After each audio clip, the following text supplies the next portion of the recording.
Hello, everyone. Welcome to PM Sport Talk, the father and son duo podcast. We have been off for 3 weeks, but we are back. I'm your host, Preston, alongside my father, Mike. Dad, are we excited to be back or what? Oh, I'm definitely excited. Like I said, we've been off for the holiday with good time, and I'm ready to talk some sports. I don't know about you. Sure am. Let's get into it. Let's start off here. MLB, the sport that's going on right now, practically the only one we watch. So, All Star Week was just this past week. Yes. But before we get into that, there is some important stuff we missed from the MLB regular season. We have, first off, the 24th perfect game in history by Domingo German of the New York Yankees. Yes, what an unlikely guy to have a perfect game. Huh? Right. The game before that, he was absolutely horrible. And then all of a sudden, I turn on the TV and there he is. He's throwing a perfect game. I was like, this guy's throwing a perfect game. I mean, he's decent, but going by what he had done lately, you would not have expected that, would you? Absolutely. I mean, perfection is one of the hardest things to do in baseball, if not the hardest. And Domingo German went out there 27 up, 27 down against the Oakland Athletics. Yeah. Or struggling this year. That's true. The team he went against is probably the worst in baseball, but it doesn't matter. Perfect game is a perfect game. Like I said, that's no errors, no hits, no walks, perfect. And he did it in, if I remember correctly, he didn't throw a lot of pitches in that game either. I mean, he was on top of things, and yeah, just great. And I think that's the fourth one in Yankees history.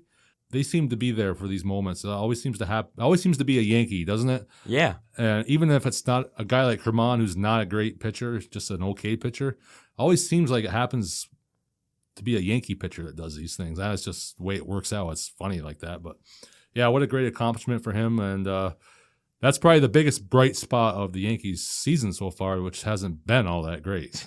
Yeah, you can say that again. Well, I mean, there are plenty of perfect games that have gotten broken in the ninth inning. So you got to think a lot of people were locked in trying to see if Domingo German could do it, and he did. That's just special. Now let's move into the All Star weekend. I want to start with the home run derby. How about Mr. Julio Rodriguez, Mr. Hometown Kid, this weekend? He hit 41 home runs in the first round against Pete Alonso, two-time champion. Yeah, that was great. I wouldn't have expected that from him either. He's an okay home run hitter, but he's not like, he's not like Judge or Ohtani or those guys. You don't expect him to have like 41 in one round. But yeah, it was phenomenal. That's the only thing I don't like about that home run derby is they don't go by your total number. They go by round. They do it round by round. Yep. I mean, he ended up with the most home runs for the night, but he didn't win. Yeah. It's like tournament style. Yeah. So that's kind of anticlimactic, but still was a great accomplishment. Yeah. Most home runs in a round ever, I believe. And it was the hometown kid. Who else would it be? But you did say he's not a good home run hitter. He's not like Judge Ohtani, but, Julio Rodriguez is still a fantastic ball player. Oh, he's a great ball player. I wouldn't have expected him to hit that many. I agree. In a competition like that, sometimes, it's not the big boppers like Judge. It's somebody like him who's, in really great shape, and that takes a lot of stamina to do that in one round. Yeah. So big guys like Judge probably can't hit 41 because he's just going to get tired out. So yeah, it probably makes more sense that it would be a guy like him that would do it in one round. You look at Mookie Betts doing it for the first time. I mean, I'm pretty sure he was just there to have fun. He had 11 home runs in a round, but he did go 3 minutes straight. He didn't call a timeout, nothing. Yeah. I was surprised when I heard he was going to be in it because, he's definitely not a home run hitter. He does okay, but he's just average home run hitter. So, yeah, I think it was probably a lot of guys don't want to go in that contest because they're afraid they're going to mess up their swing for the season. So they, oftentimes you don't get the big guys going in that competition. And Another exciting first round was Luis Robert versus Adley Rutschman. Adley Rutschman, you see, he went a full minute 30 in the first round, batting lefty. Then he took his time out, got his drink, whatever, got in the righty box. I know, I've never seen that before, huh? And he hit like, I believe it was 8 out of 10 home runs righty. Mm-hmm. That's phenomenal. I have never seen a switch hitter do that. I agree. Like I don't think I've seen it either. Usually switch hitters have one side that they're better at hitting home runs at, so they stick with that side. You know, if they're righty, if they hit more home runs righty, they'll stay righty. But I guess he can do it both ways. Doesn't really matter. Yeah. But Vladdy Guerrero went on to win that home run derby. I mean, is there really anyone else besides Alonso? But he got bounced out in the first round, so I feel like Vladdy was the favorite after Alonso got bounced. Yeah, definitely. He's probably the most accomplished guy that was in there, like you said, other than Alonso. So no surprise there. That's why I say it's kind of anticlimactic not having Julio Rodriguez, in the end. Mm-hmm. It would have been more if it had been him against Guerrero. You would have had the hometown crowd in it, but well, it was him versus Guerrero in the second round. But yeah, it did get that, but yeah, no. Overall, it was a good competition. Agreed. And a special moment in the actual All-Star game. Then we'll wrap up this segment. How about Elias Diaz of the Colorado Rockies coming up huge for the NL, hitting the game-winning home run, which went on to be the game-winning home run in the 8th inning against the AL, and again their first win since 2012.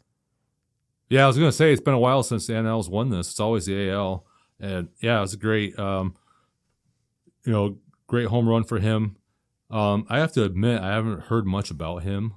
I agree. I didn't know who he was, but that was great play. That brings me up to something I wanted to mention. I don't know how long they've been doing this, but the players used to always wear their individual team jerseys.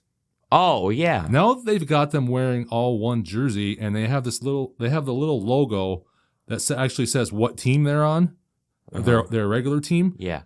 And I think that's the worst thing I've ever seen, because you have a lot of these players you don't know, and when they have their hometown jersey on, you know exactly. Okay, you go, oh yeah, I know that guy. I've seen him. When they have the same jersey on in an All-Star game, you have no idea who these players are. That's true. NBA is kind of the same thing too. They used to do it with their actual jerseys on, and then they switched to the East and West. Yeah, and it's not as bad for the NBA because you know all those guys. Oh yeah, they're front and center. But MLB's different. Yeah, they're stars, right? Mm-hmm. Baseball, a lot of these guys aren't stars. Yeah, you don't know who they are. There's a lot more players in baseball.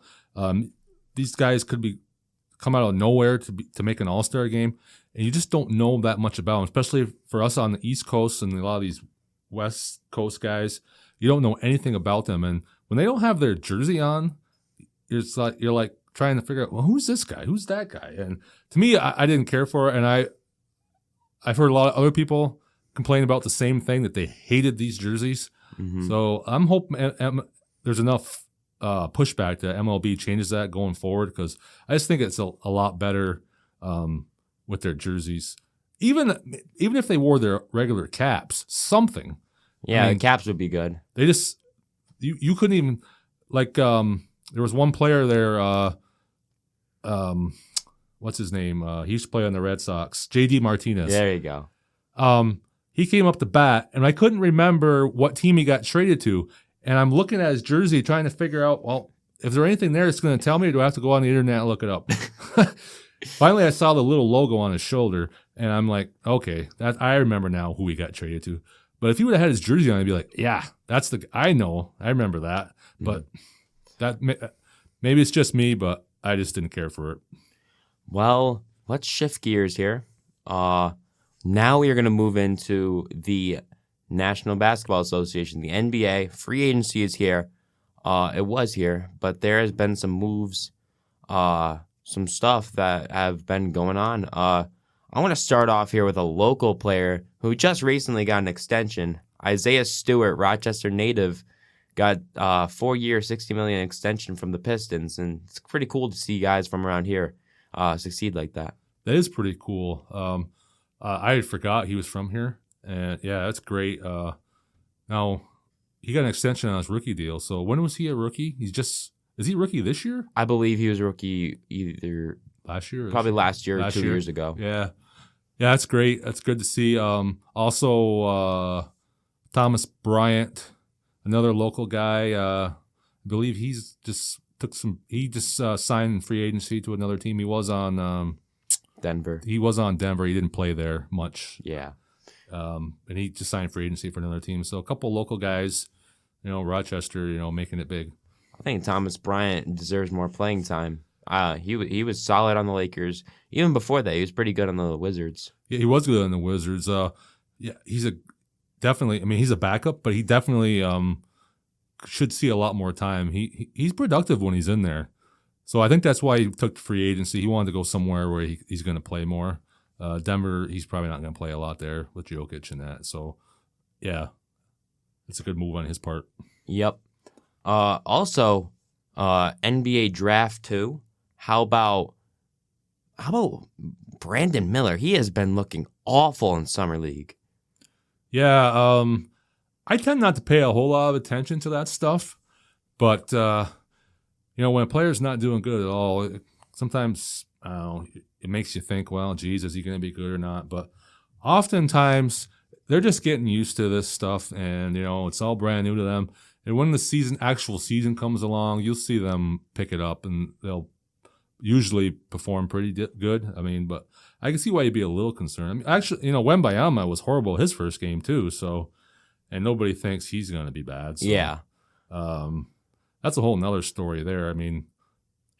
The fact that he went to the Spurs just, for me personally, is very annoying because he's going to the guy, Popovich, the coach there, who's Mr. Legend. Load Management himself. Yep. He started this whole thing. So this guy's the most hyped player since LeBron James, and you're not gonna see him. He's gonna play like every other game, and if the team's bad, you're not gonna see him hardly at all. They're just gonna load manage the hell out of this guy, and I hope I'm wrong, but that'd be bad because this guy is like the face. Everybody wants to see this guy, and I just have a feeling going there, like. They're going to put the Spurs, the TNT and ESPN, they're going to put the Spurs on TV thinking Wembanyama's going to play, and you're going to turn the TV on, and it's going to be, oh, he's not playing tonight. And that's going to drive everybody nuts. He's already shut down for the rest of the Summer League, and he's played 2 games. I know. It's already starting. It's already starting. This guy has not played against men like he's going to play in the NBA. Mm-hmm. He played in the French League. No offense to the French League, but it's not like this. And he needs playing time. I understand you don't want to get the guy hurt, but 2 games? What was the point of even having him go? He may not have played at all. Exactly. They should have just not even put him there. He should have been just practicing. 2 games is not even worth it to just play your first pick, I guess, because you're shutting him down. You're not even giving him a chance to adjust to the league, Yeah, it makes no sense, but that's how Popovich operates, and that's why I was. When he got drafted there, that was one of the first things that came to my mind was, oh, here we go. It's going to be just like Tim Duncan. Every 3 games he's sitting on the bench. Load management has become such a problem in the NBA. It's getting out of hand. Definitely. For older guys like me, I'm used to, when I was your age watching the NBA, they played every single game. They didn't miss games unless they were seriously hurt, and they just played. And, Michael Jordan played every game. The best player that's ever played every single game unless he was seriously hurt, which was hardly ever. So, you don't see Michael Jordan get hurt that often. Yeah, he was hardly ever hurt. I bet you if you look at his career, I bet you he averaged maybe missing 1 or 2 games a year, and that's it. Yeah, Jordan loved playing the sport. And they just look at it differently now. I don't know if it's the players or the team themselves that have incorporated this, but now the players buy into it. And that's just the way they do it. And that's kind of sad because the fan is the one that loses. We've already mentioned Anthony Edwards like a couple episodes ago speaking out about it. Yeah. I'm glad to see players speaking out upon it. It's nice to see a young guy speak out. Hopefully more of them will feel that way, and maybe things will change. But, it's unlikely. They're probably not going to. I mean, why would you? You're getting paid millions of dollars, and if you don't have to work as much to get that money, why would you, I guess? Yeah, exactly. That's how they think. I mean, they're saving themselves for the playoffs, so I don't think it's going to change anyway. It's not going to change. I don't think either, but it is time to move on to the next topic. We're going to move on. The ESPYs were just this past week, but there was a very special moment from those ESPYs. Damar Hamlin presented the Pat Tillman Award to the Bills training staff, who literally saved his life. Yeah, it was great to see. What an awesome moment that was. Those people get recognized for what they did. I mean, like you said, they saved his life on the field, and they absolutely deserve that moment. Those first responders, what a great job they did. Absolutely. They resuscitated him twice, I believe. Yeah. I mean, amazing job they did, and it was nice to see them get the recognition they deserved. I'm sure they weren't looking for recognition, but it was nice that they got it. Yeah, you mentioned that. It's just them doing their job, but everyone realized that their job saved a man's life. And me and you were watching that game, and it was one of the scariest, if not the scariest moments I've ever seen watching an NFL game. Yeah, it was absolutely crazy. Yeah. The only other one that scared me as much as that I've actually seen was the one with the Steeler. Ryan Shazier. That was very scary because, we didn't know what was going on there at all. And No. I knew that one was bad too, just by the way things looked. Obviously, it wasn't quite as bad as this one. I mean, but it was still pretty scary, and you hate to see those things. But what a great job they did, and well deserved. I'm glad to see Ryan Shazier, and now they bring that up, is walking again. He's able to do normal stuff, and when he went down, he couldn't move a single thing. He was able to roll over. That was it. Yeah, that was crazy. John Gruden was right on. He said he tackled with his head down, and that's never a good thing. He was spot on with that one. Yeah, he said it right away. And as soon as you saw the replay, you're like, oh boy, that's bad. Yeah, he had a reputation for tackling that way. I mean, they used to. It was just a different way of tackling back then, and unfortunately that happened. But like I say, it's great. He's doing good. I mean, obviously he wasn't able to play football again, but he can live a normal life, and that's great. And Damar Hamlin, he's right back at it. He's going to be playing safety for the Bills this year. Yeah, it's looking like Damar Hamlin is. I mean, it's kind of great to see. It is great to see that even though he went through something scary like that, he still is able to have the courage to play the game he loves. Yeah, that's great that he's able to get back at it, and I'm sure it's going to be scary for him, and sure will. Probably maybe even scarier for his teammates the first game that he plays. But I think once they get out there and after that first game, and it'll be right back to normal. I mean, I don't know if he'll have some type of load management. I don't know. I'm assuming not. From everything I hear, it's just like all systems go. Mm-hmm. He should be full bore, and last I knew, he's their starting safety, right? Yeah. So unless somebody beats him out in the preseason, he's the guy, and they're ready to go. Still have Poyer and Hyde though, right? Did Hyde leave, or is he still there? I'm not sure, but Hyde had that neck injury this year. Yeah, I haven't really heard much about Hyde, so I'm not really sure there. We'll have to look into that one. No, Poyer signed back though. Poyer signed back. There was a lot of talk he was going to leave, but they ended up signing him. I'm not really sure about Hyde. What's going on with him? But either way, Hamlin's going to be a big part of what they do, so that's great to see. I just hope. I saw it was a neck injury. I hope it is nothing like what Cam Chancellor went through when he had that neck injury and had to retire because of it. Right, absolutely. He couldn't play a game ever again. But let's stay here with the NFL. a new series came out on Netflix. It is called Quarterback. They have Patrick Mahomes, Kirk Cousins, and Marcus Mariota in it. That's an interesting group right there. Yeah, it's like kind of like different, shows the life and what they go through on the field of three very different quarterbacks. But the person we're going to be focused on today is Marcus Mariota. As you probably know, Dad, during the middle of the season, the narrative was made that he left the Falcons because Ritter got the job and quit on them.